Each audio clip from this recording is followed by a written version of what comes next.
శుభోదయం సర్వేభ్యాం. ఈరోజు రెండవ శ్లోకం చూద్దాం. పృథివ్యాం త్రీణి రత్నాని జలమగ్నం శుభాషితం మూఢైః పాషాణఖండేషు రత్న సంజ్ఞా విధీయతే. కవి పరిచయం.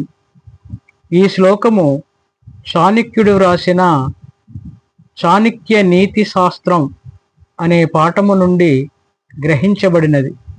చాణక్యుడు మగధ రాజ్యానికి మహామంత్రి. క్రీస్తు పూర్వం 4వ శతాబ్ది వాడు. అర్థశాస్త్ర రచయిత. మానవ జీవితానికి సంబంధించిన వివిధ విషయాలను ఆయన మనోహరంగా వర్ణించాడు. పదవిభాగః. పృథివ్యాం త్రీణి రత్నాని జలం అన్నం సుభాషితం మూఢై పాషాణఖండేషు రత్న సంజ్ఞా విధీయతే. అన్వయక్రమః. పృథివ్యాం జలం అన్నం సుభాషితం త్రీణి రత్నాని మూఢైః పాషాణఖండేషు రత్న సంజ్ఞా విధీయతే. ప్రతిపదార్థః.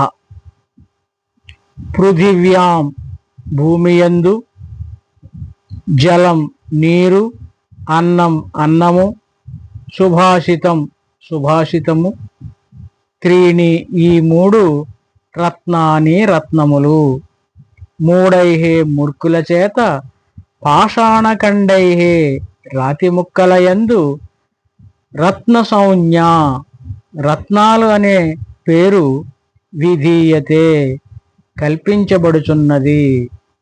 భావం. లోకములో జలము, అన్నము, సుభాషితము అనేవి మూడే రత్నాలు. మూర్ఖులు అజ్ఞానముతో రాతి ముక్కలను రత్నాలు అని పిలుస్తూ ఉన్నారు.